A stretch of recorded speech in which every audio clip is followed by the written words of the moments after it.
हमारे पास x भी दिया हुआ है, हमें y भी दिया हुआ है। तो सबसे पहला काम क्वेश्चन का कॉपी करना। तो हम इसकी x और y की डेटा वैल्यू कॉपी कर लेते हैं। कॉपी कर लीजिए x और y की डेटा वैल्यू। जी सर। मैं भी देखने की कोशिश कर रहा हूँ x और y की value.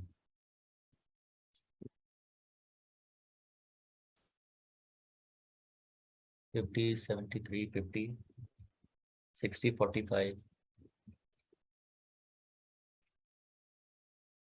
40, 63, 50। Are these value are correct?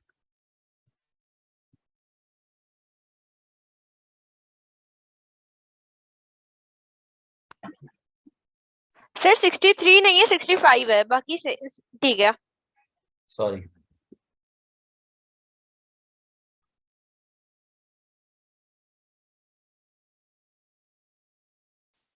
Ji copy करते रहिए। सबसे पहला काम क्वेश्चन का कॉपी करना। क्वेश्चन कॉपी कर दीजिए, ये आपको गिवन है।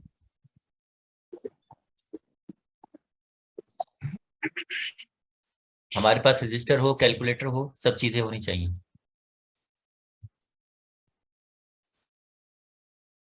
सबसे पहला काम क्वेश्चन कॉपी करना और अगला काम फार्मूले का रेफरेंस देना। क्या कोई बी के फार्मूले को देखकर बता सकता है कि मजीद कॉलम क्या बनने चाहिए? एक्स वाई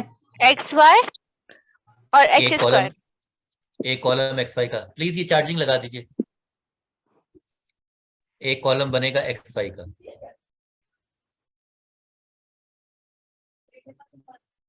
अच्छा, और क्या कॉलम बनना चाहिए?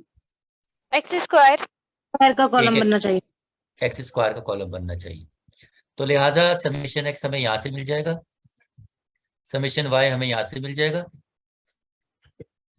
और समेशन एक्स वाई हमें यहां से मिल जाएगा,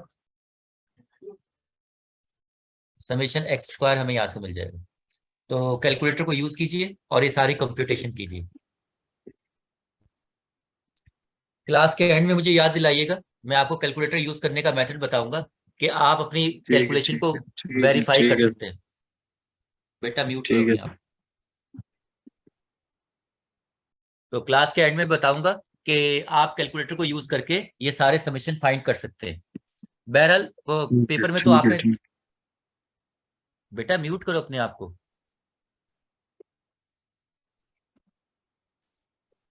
तो क्लास के एंड में बताऊंगा आपको कि आप जो है कैलकुलेटर को यूज करके भी। ठीक है सर, ठीक है।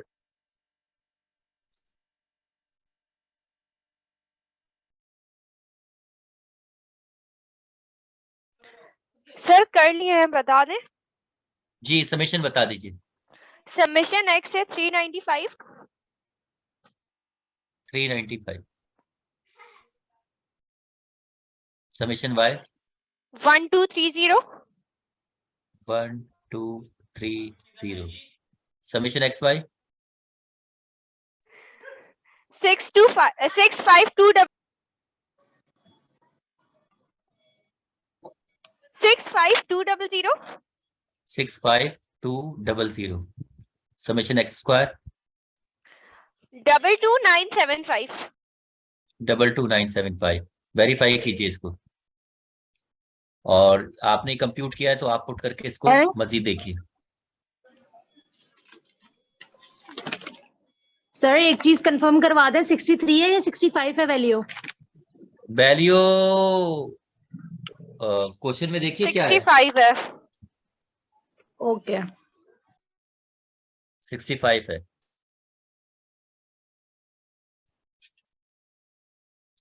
ये रिजल्ट वेरीफाई कीजिए। मैं यहां पुट कर रहा हूं। एन हमारे पास कितना है? N is the number of data values. So how many data values are there? एक पेयर्ड वैल्यूज है X Y 1, X Y 2, X Y 3, X Y 4, X Y 5, X Y 6, X Y 7, X Y 8। तो 8 values है, 8 sample values है। N equal to 8। Summation X Y. Sir ji sir ये जो x का answer है ना वो 395 नहीं आ रहा, मेरा 415 आ रहा है। जी सर 415 मेरा आ भी रहा है। आ रहा है। जी सर बाकी मेरा भी लोग यही आ रहा है। वेरीफाई करें। अच्छा, 2-3 लोग अगर कह रहे हैं तो फिर 415 लिख देते हैं। बाकी लोग भी वेरीफाई करें, बॉयज भी बता सकते हैं। 415 कहा जा रहा है तो 415 लिख दे रहे हैं। ये तो कैलकुलेशन है, कोई इशू नहीं है। पैटर्न आना चाहिए 415।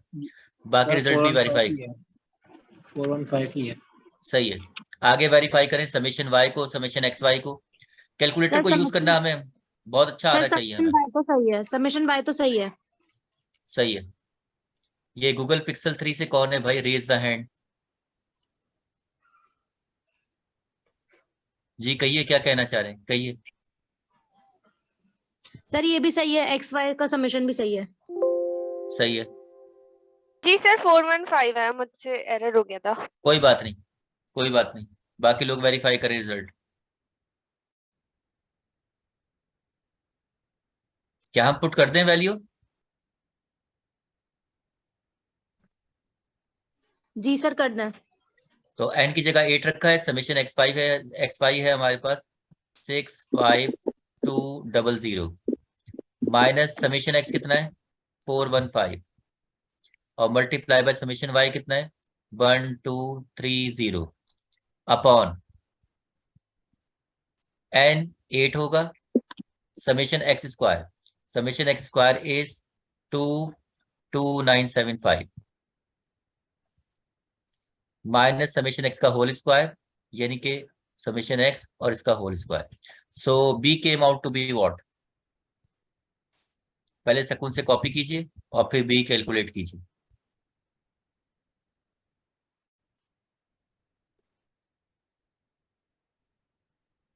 b की वैल्यू बताइए क्या आ रही है? 0.96। 0.96। जी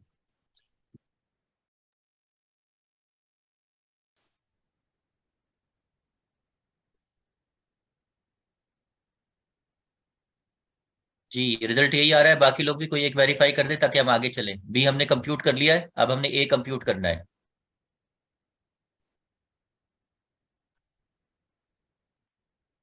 जैसा कि आपको बताया गया इक्वेशन के अंदर ए और बी को कंप्यूट करना है, एक्स और वाई को कंप्यूट नहीं करते। बी कंप्यूट हो चुका है, अब ए कंप्यूट करना है। ए के बारे में आपको बताया था कि अगर ए निकालना है तो प्लस बी एक्स वहां जाके माइनस बी एक्स हो जाएगा, यानी कि A equal to Y minus B X हो जाएगा।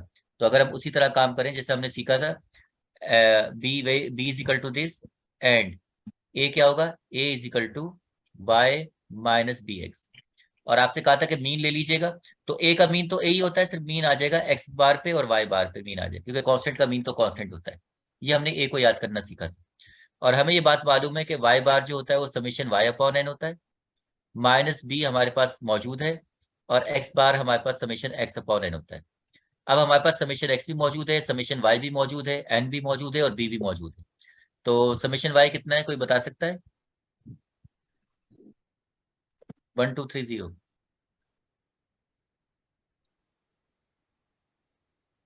1230 एन इक्वल टू 8 है, माइनस बी टाइम्स बी हमारा क्या है 0.96 और समेशन एक्स कितना है हमारे पास 415 415। अपॉन 8।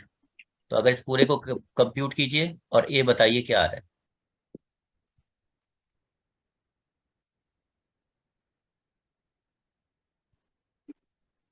103.95। 103.95। 103.95। बाकी लोग वेरीफाई करें फिर हम आगे चलेंगे। जी सर यही आ रहा है। यही आ रहा है।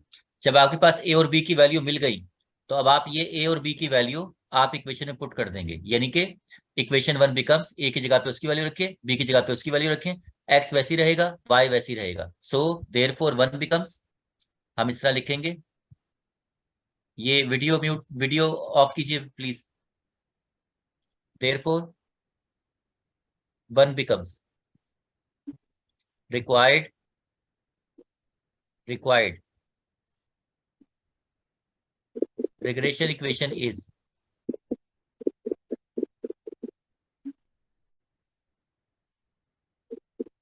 जी Y head is equal to A plus B X. A हमारे पास क्या है 103.95 plus B X plus B हमारे पास कितना है 0.96 और एक्स, इसको 2 का नाम दे दीजिए क्योंकि 1 में हमने वैल्यू पुट कर दी है। ये हमारे पास रिक्वायर्ड रिग्रेशन इक्वेशन आ गई है। अब जरा सुनिए इसका मकसद क्या होता है। अब हम सुनेंगे इसका मकसद क्या होता है। बेटा म्यूट कीजिए अपने आप को, बेटा म्यूट कर लो अपने आप को।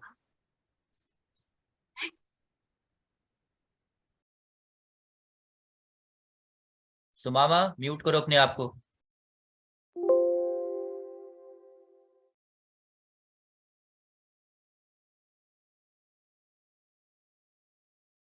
क्या ये कॉपी कर चुके हैं आप लोग? जी सर। अच्छा, अब सुनिए, अब रिग्रेशन इक्वेशन का मकसद क्या होता है। आपने ये तो फाइंड कर लिया कि डिपेंडेंसी कितनी है। सर हमें तो कुछ पता नहीं चला कि आप कह रहे थे कि एज में और ब्लड प्रेशर के अंदर डिपेंडेंसी को रिग्रेशन इक्वेशन फाइंड करती है। हाँ जी, रिग्रेशन इक्वेशन फाइंड करती है। हमने इस डेटा के जरिए एक इक्वेशन फाइंड कर ली है, और इक्वेशन फाइंड करने के बाद अब इस इक्वेशन का फायदा क्या होगा। अब इस इक्वेशन का फायदा ये होगा कि आप इस इक्वेशन के जरिए जब भी आप x की वैल्यू पुट करेंगे, जब भी आप x की वैल्यू पुट करेंगे तो आपको y की वैल्यू मिल जाएगी। x आपका क्या चीज है, जरा क्वेश्चन में देखिए x क्या चीज है, x क्या चीज है, age in years. Age in years दी हुई है। तो जब भी किसी बंदे की एज दी जाएगी, आप उसकी एज पुट करके उसका ब्लड प्रेशर बता सकते हैं। इस इक्वेशन का ये फायदा है, आप एज के जरिए से ब्लड प्रेशर बता सकते हैं। जैसे कि आप यहाँ पे देख रहे हैं, अगर एज 60 होगी तो ब्लड प्रेशर इतना होगा, 45 होगी तो ब्लड प्रेशर 180 होगा, अगर एज 40 होगी तो ब्लड प्रेशर इतना होगा। लेकिन कहीं यहाँ पे नजर आ रहा है कि एज 55 एज का कुछ लिखा हुआ है ब्लड प्रेशर? नहीं लिखा हुआ।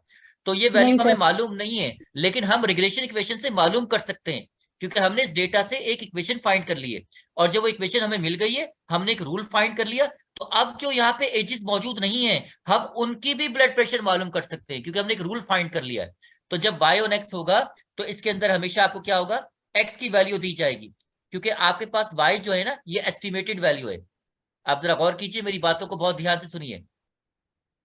सर ये जो y के ऊपर हेड क्यों लगा हुआ है, y हेड का मतलब होता है कि एस्टिमेटेड वैल्यू ऑफ y।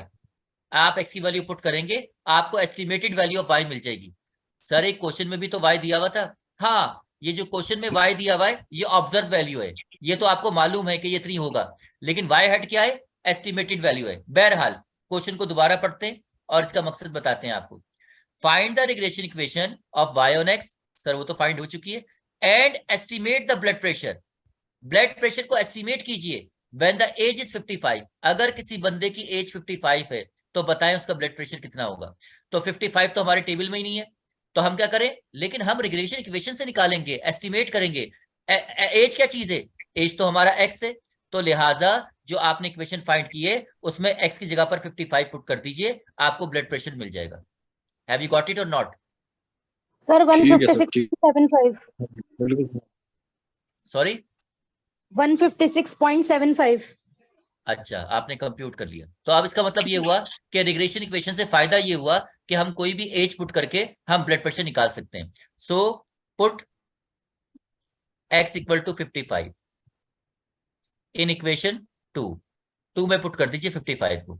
तो देयरफॉर 2 बिकम्स, फायदा हमारे पास क्या हुआ, y हेड यानी कि एस्टिमेटेड ब्लड प्रेशर कितना होगा 103.95 plus 0.96 times of x, which is 55. So after calculating, this came out to be what? 156.75. 156.75. So the estimated blood pressure is 156.75 when the age is 55. अगर एज 50 दे दे तो भी निकाल सकते हैं, एज 40 दे दे तो भी निकाल सकते हैं। सर कोई भी एज दे दी जाए हम उसका ब्लड प्रेशर निकाल सकते हैं। Have you got निकाल it? सकते हैं, बिल्कुल सर, बिल्कुल सर, समझ गए। अच्छा, यस सर। अब थर्ड पार्ट में क्या कह रहा है, find the regression equation of X on Y. अब एक्स ऑन वाई मालूम करनी है, तो लिहाजा लेट करते हैं। अच्छा एक मुझे ये बात बताएं, ये जो आपने regression equation Y on X निकाली है, आप एज पुट करके ब्लड प्रेशर निकाल लेते हैं, तो क्या ब्लड प्रेशर पुट करके एज भी निकाल सकते हैं क्या? नहीं सर, ऐसा नहीं हो सकता। जी ऐसा नहीं सर, हो निकाल सकता, सकते हैं। नहीं हो सकते हैं सकता, सर। नहीं निकाल सकते, नहीं निकाल सकते, क्योंकि y और x के अंदर आप हमेशा x की वैल्यू पुट करके y निकाल सकते हैं, आप y की वैल्यू पुट करके x नहीं निकाल सकते। आ रही बात समझ में? तो आपको जब भी एज दी जाएगी तो y और अच्छा एक और बात देखें, एक और बात सुने, सर मेरी आपकी बहुत ध्यान, आवाज कट रही है। मेरी आवाज कट रही है, आप सही आ रही है? जी सर। अच्छा, तो अगर सवाल ऐसा होता, जरा मेरी बात ध्यान से सुनिए, फाइंड द रिग्रेशन इक्वेशन, ये y और x नहीं लिखा होता, जरा बहुत ध्यान से मेरी बात सुनिए। सवाल ये होता, find the regression equation and estimate the blood pressure when age is 55। तो अक्सर स्टूडेंट का सवाल ये होता है कि सर जब रिग्रेशन इक्वेशन लिखा हुआ है तो रिग्रेशन इक्वेशन हम कौन सी निकालें, y और x निकालें कि x और y निकालें? हाँ, बात आपकी सही है बिल्कुल, कि x और y निकालें कि y और x निकालें, उसने तो लिखा हुआ नहीं है। बकिया इंफॉर्मेशन से आपको पता चल जाएगा कि आपने कौन सी इक्वेशन निकालनी है। अगर उसने y और x ना दिया होता, आप यहां से अंदाजा लगा लेते and estimate the blood pressure. Estimate का मतलब होता है हेड वाली वैल्यू, तो ब्लड प्रेशर को एस्टिमेट करना है, तो estimate the blood pressure means y को एस्टिमेट करना है, यानी कि y हेड पूछ रहा है व्हेन द एज इज 55, जबकि x कितना हो, 55 हो। तो अंदाजा ये हो रहा है कि y और x निकालनी इक्वेशन, क्योंकि इसमें x की वैल्यू पुट की जाती है। जो चीज एस्टिमेट की जाती है उसी की इक्वेशन निकालनी होती है। आपने एस्टिमेट ब्लड प्रेशर करना है और ब्लड प्रेशर y है तो y की इक्वेशन निकालनी है, यानी कि y और x निकालना है। अगर वो सवाल ये कहता फाइंड द रिग्रेशन इक्वेशन और आगे कुछ ना लिखा होता और कहता estimate the age when blood pressure is this and estimate the age, age को एस्टिमेट करें, तो एज क्या चीज है, x को एस्टिमेट करना है, तो एस्टिमेटेड वैल्यू क्या होती है, x हेड, यानी कि जिसको एस्टिमेट करना है वो x है, तो आपने इक्वेशन x और y निकाल ली है। क्या मेरी बात समझ रहे हैं आप लोग? जी नहीं सर। सर, ये समझ नहीं आ रहा, ये समझ नहीं आ रहा सर। एक तो सवाल ये है कि आपको रिग्रेशन इक्वेशन में कहा जाएगा find the regression equation y और x, सवाल ही खत्म हो गया, इसमें तो कुछ भी नहीं है। Find the regression equation x और y, सवाल इसमें भी कुछ नहीं है, आप x और y निकाल लेंगे। अगर सवाल में ये कहा जाए मतलब ना y और x कहे ना x और y कहे, तो आप कैसे अंदाजा लगाएंगे कि आपने y और x निकालना है कि x और y निकालना है? एक बुनियादी बात तो ये है कि रिग्रेशन इक्वेशन हमेशा y और x होती है। अगर आपको रिग्रेशन इक्वेशन नहीं दी हुई तो आपने हमेशा y और x निकालनी है, एक तो रूल ऑफ थंब ये है कि y और x निकालनी है। दूसरी बात ये कि जो चीज एस्टिमेट करनी होती है, आपने ब्लड प्रेशर एस्टिमेट करना है, तो ब्लड प्रेशर क्या है, y, तो एस्टिमेटेड वैल्यू को हम कहते हैं y हेड। तो इसका मतलब ये हुआ कि आपने इक्वेशन y और x निकालनी, क्योंकि y और x किस तरह की होती है, y head is equal to a plus B X. आपने x हेड नहीं निकालना, x हेड तो x और y होती है। वो कह रहा है एस्टिमेट द ब्लड प्रेशर, यानी कि y हेड वाले काम करना है, तो y हेड वाला काम किसमें होगा, y और x में होगा, और x हेड वाला काम किसमें होगा, x और y में होगा। आ रही बात समझ में? तो अगर वो कहता एस्टिमेट द एज, तो यानी कि एज तो आपकी x है, तो x हेड निकालना है, तो इसका मतलब x और y निकालना है। आर यू गेटिंग और नॉट?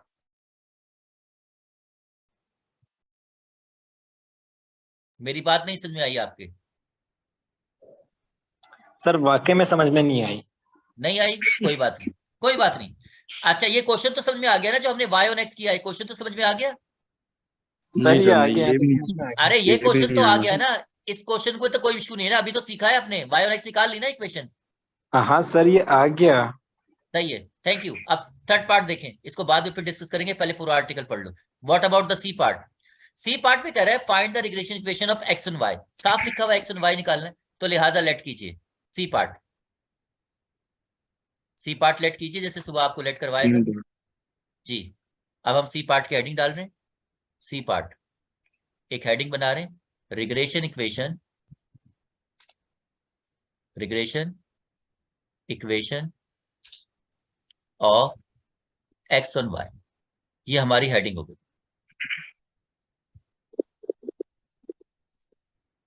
और बिल्कुल वैसे ही लेट करेंगे जैसे कि सुबह आपको बताया था, लेट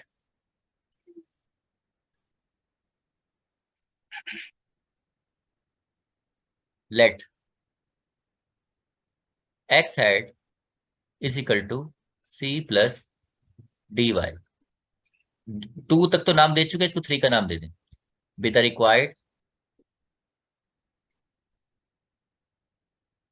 रिक्वायर्ड रिग्रेशन इक्वेशन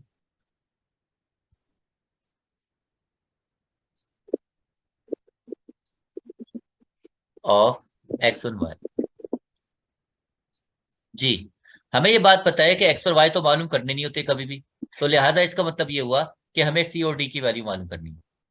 तो आपको ये पता है वेयर, आपको पता है कि आप बी से डी बना लेते हैं, तो बी चूंकि आपने बनाया हुआ है तो उसको देख के रफ में लिखेंगे आप और डी बना लेंगे। और दूसरी बात ये कि बी और डी का जो न्यूमरेटर है, ऊपर वाली जो है टर्म है, वो सेम है, तो लिहाजा ये सेम हुआ। और इसकी जगह पर एक्स की जगह पे वाई पुट कर देंगे। ये हमारा डी का फार्मूला हो। क्या कोई इसको देख के बता सकता है कि हमारे पास टेबल तो बना हुआ है शुरू में, क्या मजीद कॉलम क्या बनना चाहिए? Y square. Y Y square square का का, वाई स्क्वायर का बनना चाहिए। लिहाजा जो टेबल बना हुआ है उसमें एक कॉलम और बना लीजिए, नया टेबल दोबारा बनाने की जरूरत नहीं है, आप एक कॉलम मजीद बना लीजिए, वो कॉलम होगा वाई स्क्वायर। तो आप एक वाई स्क्वायर का कॉलम बना लीजिए और इसको कैलकुलेट करके मुझे बता दीजिए कि समेशन वाई स्क्वायर क्या आ रहा है, ताकि फिर हम आगे प्रोसीड करें। वाई स्क्वायर का कॉलम बना लीजिए, मैं आपको स्क्रीन दिखा देता हूँ जो हमने काम किया हुआ है वर्किंग। जी, ये स्क्रीन है, आप वाई स्क्वायर निकाल लीजिए, फिर मुझे डेटा बताइए, हम एक्स एंड वाई इक्वेशन निकाल लेंगे। सर वाई स्क्वायर है 192700। जी Hold on. Sir. Hold on, बोलें दोबारा प्लीज। 192700। 192700। Ji sir. जी, अब हम वैल्यू पुट कर रहे हैं, प्लीज मुझे बताइएगा। मेरे पास स्क्रीन मैंने वो की हुई है, अप की हुई है। n इक्वल टू 8 है। समेशन एक्स वाई कितना है हमारे पास? 65200। 65200। ये किसके नॉइज नॉइज कहाँ से आ रही है? माइनस समेशन एक्स कितना है? 415। 415। Summation Y 1230। 1230 अपॉन n तो 8 होगा। समेशन वाई स्क्वायर कितना है? 192700। 192700 माइनस समेशन वाई का होल स्क्वायर। 1230। समेशन वाई है, नहीं नहीं, हाँ सब सॉरी सॉरी सही है, 1230। 1230, so this should be 1230 whole square. So after calculating d came out to be what? 0.38। 0.38। Verify कीजिए फिर आगे चलते हैं। 0.38।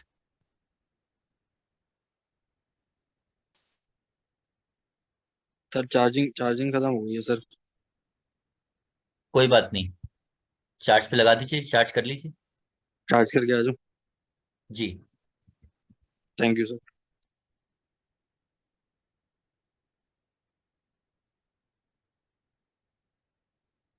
बेटा ये करेक्ट है वैल्यूज, वेरीफाई की किसी ने? 0.39। 0.39 आपने राउंड ऑफ करके बताइए। सर मेरा वो कैलकुलेटर फिक्स है। सही है। अच्छा, डी निकल चुका है, अब हमने सी निकालना है, तो कोई बताएगा सी कैसे निकले?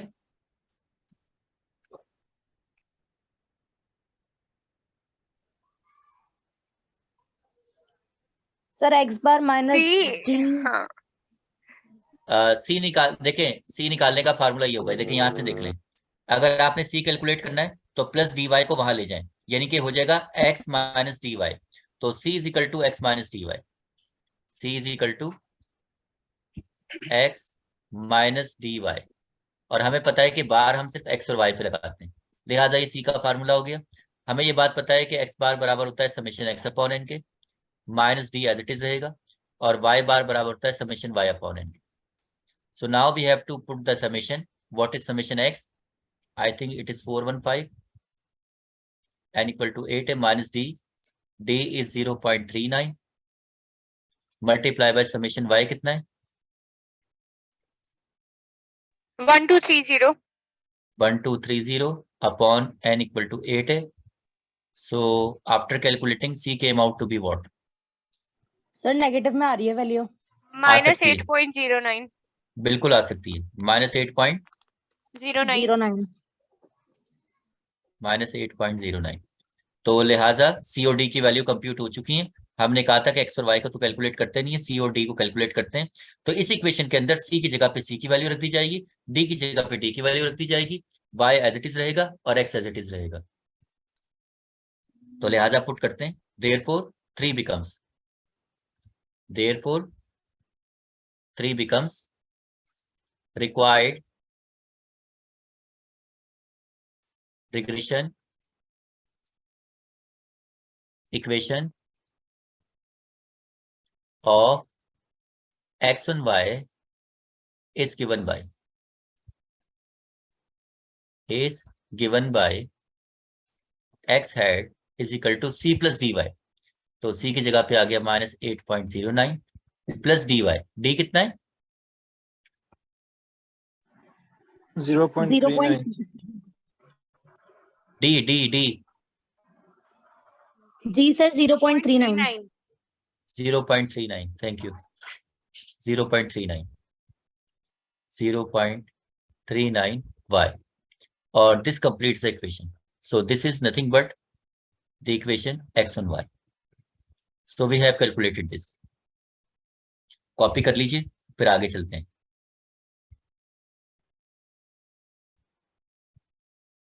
Are you getting all of you? जी Yes, सर। Yes sir. एक दो तीन स्टूडेंट्स की आवाज आ रही है, बाकी ऑडियंस की आवाज नहीं आ रही।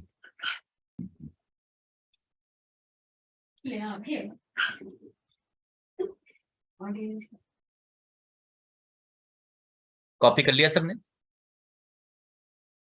जी सर। अब जरा नेक्स्ट पार्ट देखिए।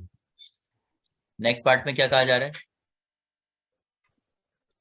Find the correlation coefficient and interpret the result, और उसके रिजल्ट को इंटरप्रेट करें। सही है। तो अब हम डी पार्ट सॉल्व कर रहे हैं। कोरिलेशन कोफिशिएंट निकालना है, फार्मूला मौजूद है, टेबल बना हुआ है, जस्ट वैल्यू पुट करनी है और आर को कैलकुलेट करना है। तो now we have to make a heading part D. D part होगा ना ये? जी sir. So now make a heading coefficient of correlation. Coefficient of correlation.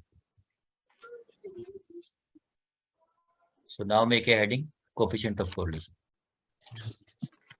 The coefficient of sample correlation R is given by the coefficient of sample correlation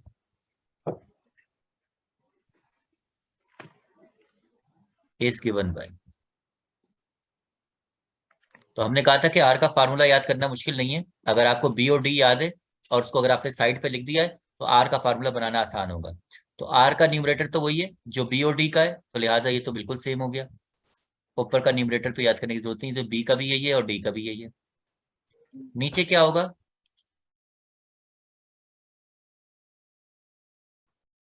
ji upon.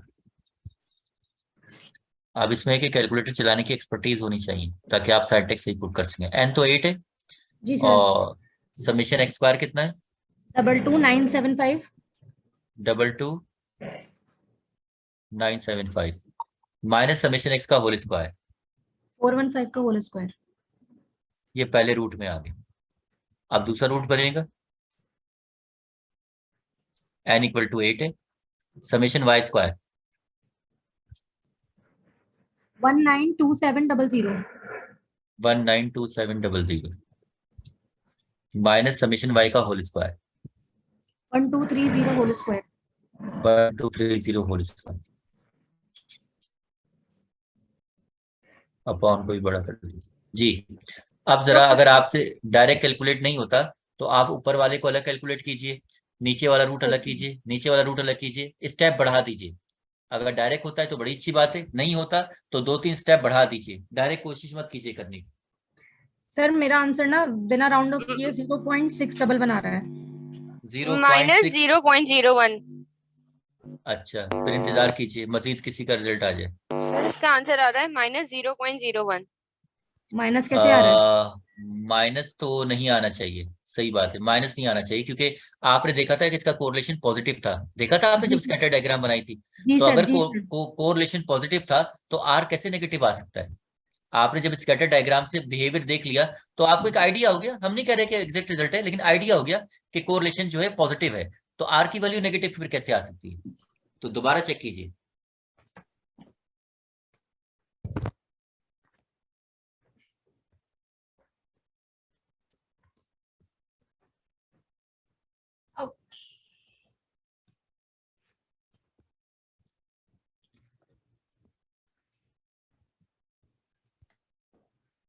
Sir इसमें round of करना जरूरी है?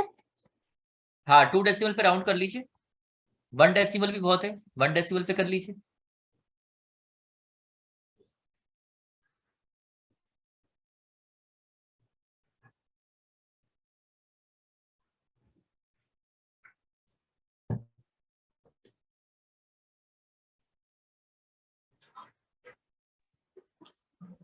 Sir 0.61 आ रहा है। 0.61 सही आ रहा था मेरा। सही है। ये तो सर कैलकुलेटर मेरा चलाने के, नेगेटिव ही आ रहा है। आप कैलकुलेटर में मिस्टेक कर रही हैं, आप ना उसको फीड करने में मिस्टेक कर रही हैं। तो आपको चाहिए कि आप ऊपर वाले को अलग सॉल्व करें और नीचे वाले रूट को अलग अलग सॉल्व करके फिर करें। आप इसको डिस्ट्रीब्यूट कर दें क्वेश्चन को ना, जल्दी ना करें, एक इकरा साथ पुट ना नीचे ना, करें। नीचे अंडर रूट में माइनस तो नहीं लगा रही हो?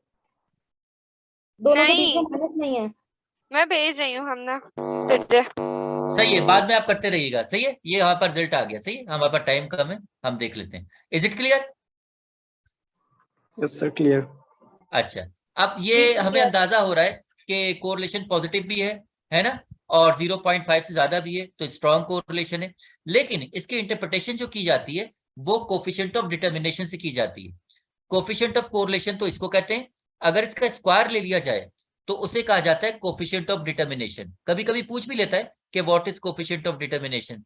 सो coefficient of determination is nothing but the square of the coefficient of correlation. तो कोफिशिएंट ऑफ डिटर्मिनेशन जो होता है वो आर स्क्वायर होता है। तो हम आर स्क्वायर के जरिए ना इसकी इंटरप्रिटेशन करते हैं। तो कैसे करेंगे, पहले मैं आपको बता रहा हूं, फिर आप लोग कॉपी करेंगे। हेयर जरा इसका आर स्क्वायर बताइए क्या आ रहा है, स्क्वायर लीजिए जरा। R square is equal to क्या आ रहा है? 0.3721। 0.3721। इसको 100 से मल्टीप्लाई भी कर दीजिए, परसेंटेज के लिए 100 से मल्टीप्लाई कर दीजिए। सर 37.21। 7%। या 0.37 ही सही है, 0.37 आ रहा है, आर स्क्वायर ही आ रहा है। Here R square is equal to 0.37 indicates that, copy करें मेरे साथ अब, indicates that there is 37% of the variation, 37% of the variation, 37% of the variation in the values of y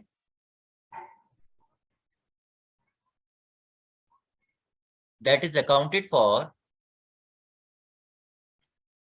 that is accounted for by a linear relationship with x, by a linear relationship with x। Interpretation ऐसी होगी, बस ये कि are की value change होगी तो are square change हो जाएगा। तो जो यहाँ पे आ रहा होगा 100 से मल्टीप्लाई करके लिख देंगे। अगर यहाँ पे 0.65 आ रहा हो तो हम कहेंगे 65%। So here R square is equal to 0.37 indicates that there is a 37% of the variation in the values of y that is accounted for by a linear relationship with x. So you have to interpret like this, r square की value change होती रहेगी लेकिन आपकी wording same रहेगी। Copy sir ये कर लीजिए। करते क्यों है? ये इंटरप्रिटेशन हम इसलिए करते हैं कि वो जो लीनियर रिलेशनशिप से लीनियर रिलेशनशिप जो निकल रहा है ना, वो कितना परसेंट डिपेंड कर रहा है, कितना परसेंट वेरिएशन जो है डिपेंड कर रही है उस पे, y की वैल्यू x के ऊपर।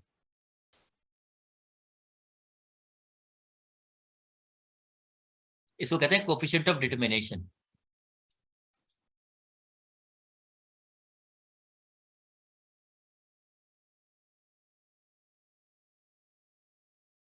क्या कॉपी कर लिया सबने? जी सर। अच्छा जी, बॉयज यस सर। कॉपी कर लिया? जी जी सर। अच्छा, अब आगे पार्ट पे चलते हैं। ये पार्ट भी हमने सॉल्व कर लिया। हम देख रहे हैं बड़ा स्मूथ क्वेश्चन है, डेटा हमें दिया हुआ है, बहुत स्मूथ तरीके से हम कर रहे हैं काम। जी, अब कौन सा पार्ट है? सर ई पार्ट है, interpret the value of A and B. A और बी की वैल्यू की इंटरप्रिटेशन बता रहा हूं। पहले एफ पार्ट देख लें जरा, एफ पार्ट देख लें। एफ पार्ट में क्या है? आपको रिग्रेशन इक्वेशन y और x भी दी हुई है और x1 y भी दी हुई है, और आपसे कह रहा है कोरिलेशन कोफिशिएंट बता दीजिए। सही है, तो पहले मुझे y और x इक्वेशन लिखवाइए जरा। मैं एफ पार्ट पहले करवा दे रहा हूं ताकि लेक्चर वाइंड अप हो जाए। F part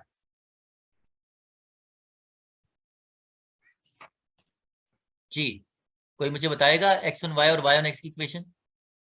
minus y is equal to y head is equal to -1425 -1425 plus 1.4x। Plus 1.4x। Hold on, ये कौन सी इक्वेशन है बता सकते हैं आप लोग? सर ये y ऑन x है। ये y ऑन x है। अच्छा, आप इसको इस तरह लिखेंगे, it is of the form. जरा देखते रहिए ध्यान से, क्वेश्चन कैसे करना है, समझ में तो आ गया है।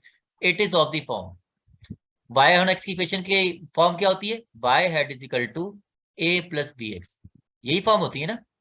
जी सर। अच्छा, हमने r का फार्मूला अब ये वाला यूज करना है, r is equal to under root B cross D. तो r निकालना बड़ा आसान है अगर हमें b और d मिल जाए। सही है, हम r का फार्मूला आपने इससे पहले पढ़ा, ये वाला, ये रहा।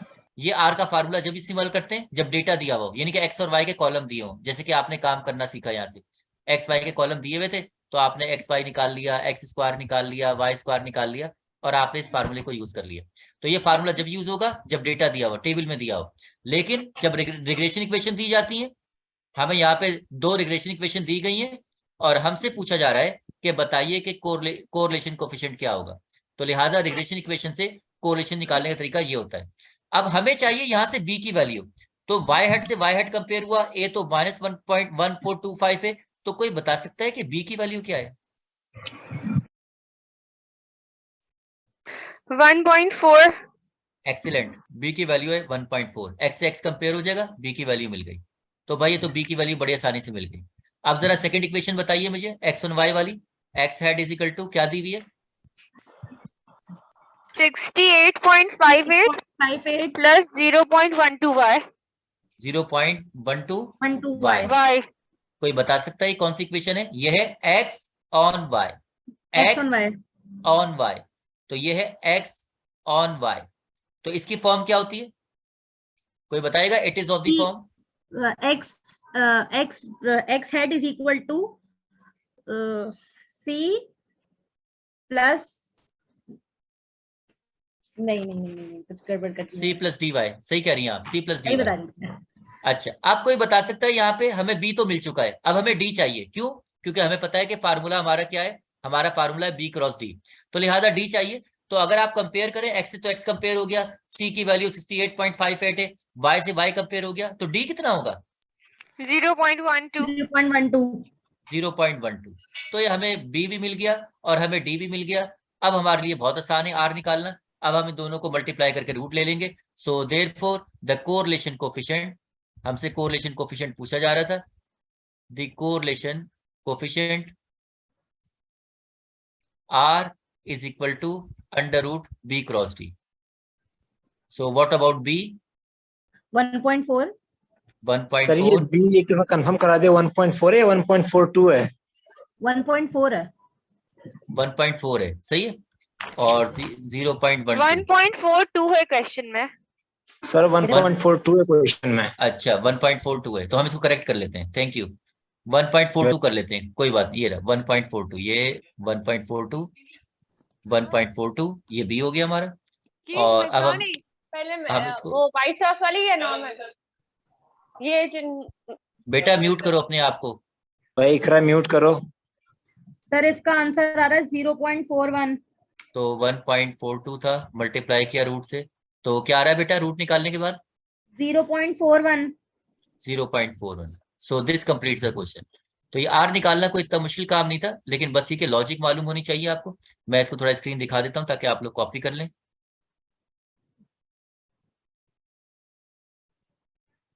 जी कॉपी कीजिए एफ पार्ट।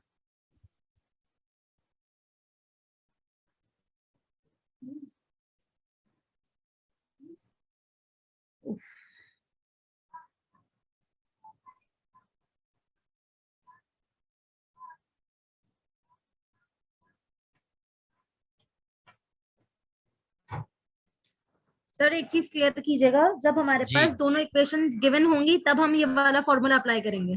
जी बिल्कुल, जी बिल्कुल,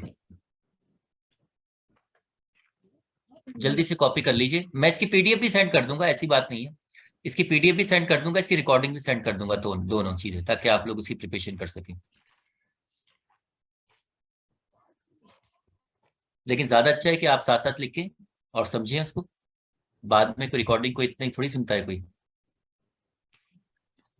जी सर हो गया क्या सर। आप अब ई पार्ट पढ़िए, ई पार्ट में क्या कह रहा है?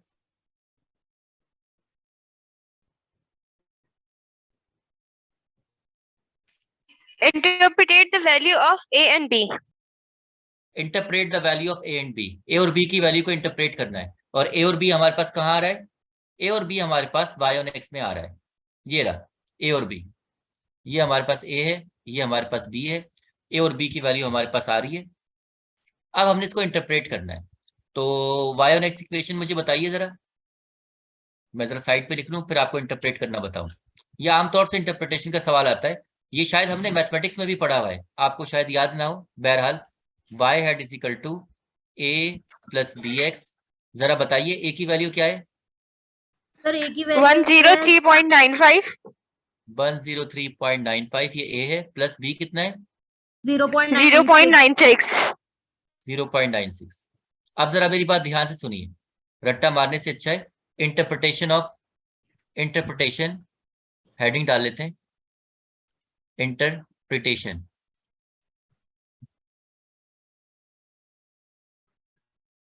Interpretation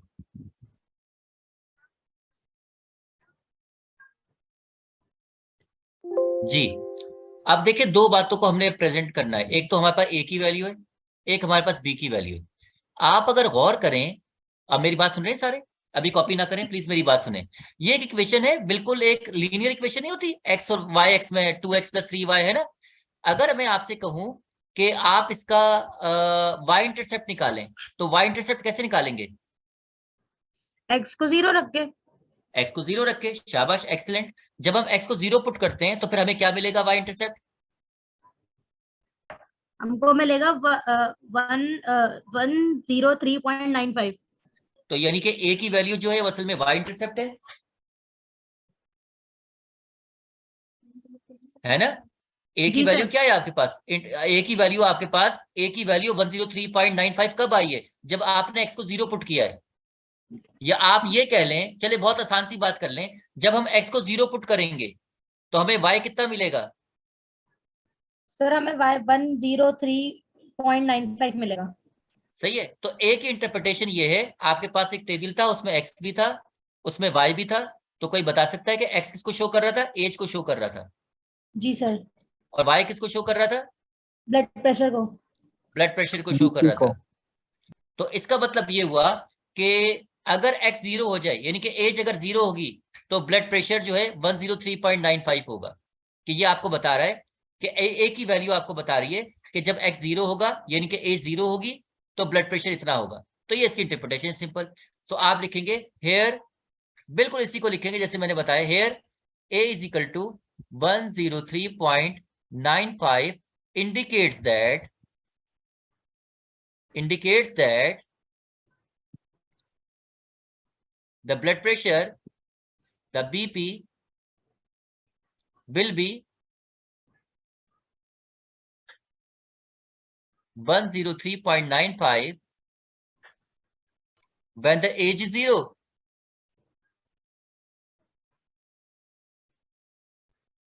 When the age is 0.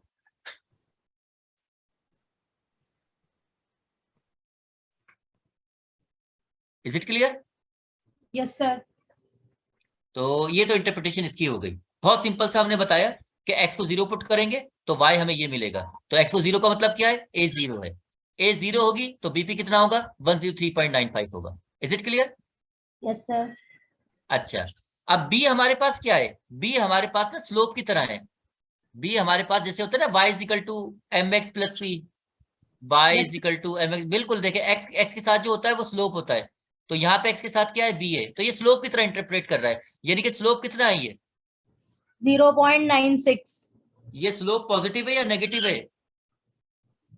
Sir positive. Positive है। स्लोप हमेशा रेट को